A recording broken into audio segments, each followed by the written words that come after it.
Budget पारित कर दिया। देखिए,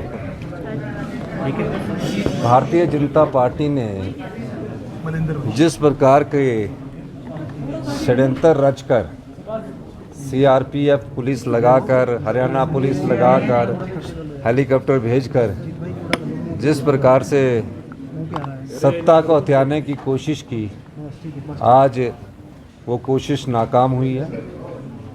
पिछले दिनों भी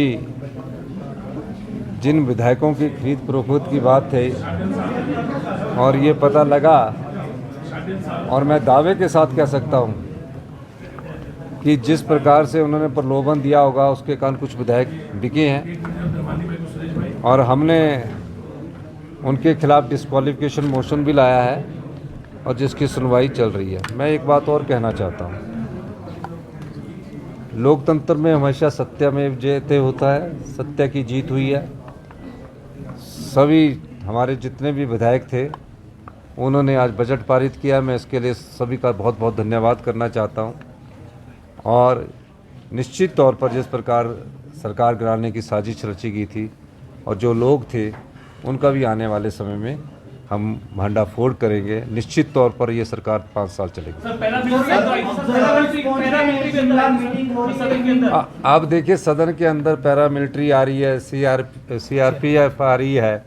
किस प्रकार का लोकतंत्र है कि हमारी सदन है, हमारा सभागार है, और इस प्रकार की ये प्रक्रिया अपनाकर किस प्रकार की राजनीतिक रोटियां सेकना चाहते हैं।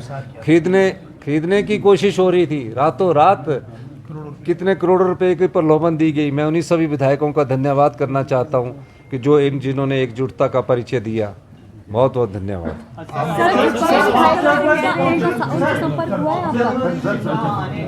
नहीं, देखिए, नहीं, ऑब्जर्वर जो आए थे वो हमारे जो ये संकट था, जिस संकट के लिए उन्होंने उनको बुलाया था कि इस संकट से निपटने के लिए वो सभी विधायकों से बात करें, इस सिलसिले में ऑब्जर्वर आए थे।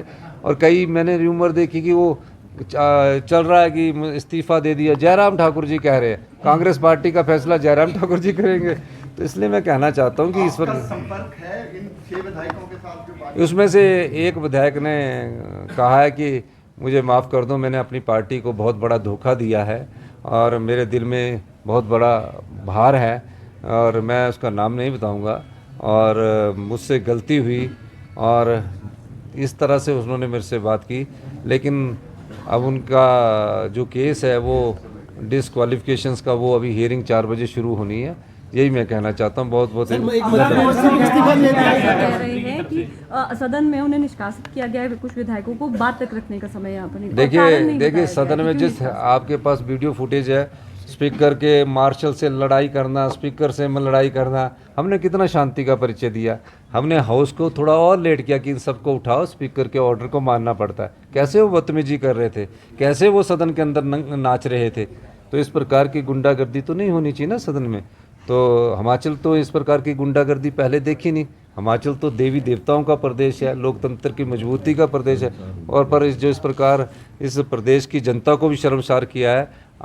मेरा मानना है कि आने वाले समय में जनता इसका जवाब देगी। धन्यवाद।